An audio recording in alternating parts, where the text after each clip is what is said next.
நீங்க ஒரு ரிஷப் பண்ட் ஃபேனா இருந்தா, இந்த மொமெண்ட் உங்களுக்கு கண்டிப்பா ஞாபகம் இருக்கும். இந்தியாவுக்கும் இங்கிலாந்துக்கும் நடுவுல ஒரு டெஸ்ட் மேட்ச் இந்தியாவுல நடக்குது. அந்த மேட்ச்ல இங்கிலாந்து செகண்ட் நியூ பால் எடுக்குறாங்க. எடுத்து ஜிம்மி ஆண்டர்சன் கையில குடுக்குறாங்க.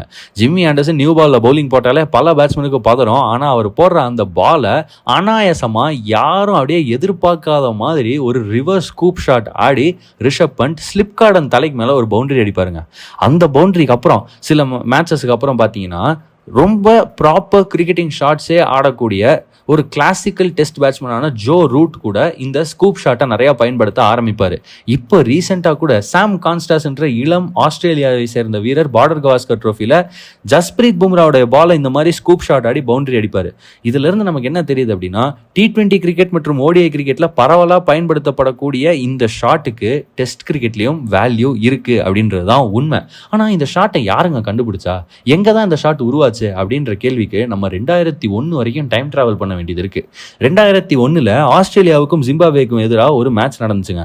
அந்த மேட்ச்ல கடைசி ஓவர்ல 15 ரன் தேவை ஜிம்பாப்வே ஜெயிக்கிறதுக்கு. ஆனா பவுலிங் போறது ஒரு சாதாரண பவுலர்லாம் கிடையாது. Glenn McGrath, greatest of all time பட்டியல்ல கண்டிப்பா இடம் இருக்கக்கூடிய இந்த பவுலர் ஓடி வந்து போடும்போது முதல் பால் மற்றும் மூன்றாவது பால் அந்த ஓவர்ல 2 பவுண்டரி அடிக்கிறாரு ஜிம்பாப்வேவை சேர்ந்த இந்த வீரர்.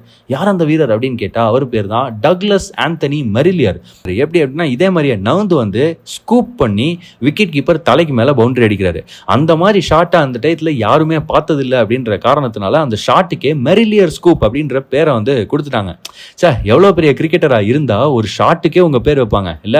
அந்த மாதிரி ஒரு கிரிக்கெட்டர் தான் டகி மெரிலியர். இதுல ஒரு சுவாரஸ்யமான விஷயம் என்ன அப்படின்னா, டகி மெரிலியர் இன்னொரு ரெக்கார்டும் வச்சிருக்கிறாரு. ஒரு நம்பர் 10 பேட்ஸ்மேனா, அதாவது 8வது விக்கெட்ல உள்ள வந்த பேட்ஸ்மேனா 50 ரன் அடிச்ச முதல் வீரர் டகி மெரிலியர்.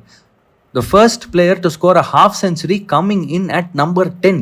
இந்த ரெக்கார்டை டகி மெரிலியர் வச்சிருக்கிறாரு. ஆனா இது எந்த டீமுக்கு அகைன்ஸ்டா அடிச்சாரு அப்படின்றது உங்களுக்கு தெரிஞ்சா கமெண்ட்ல சொல்லுங்க.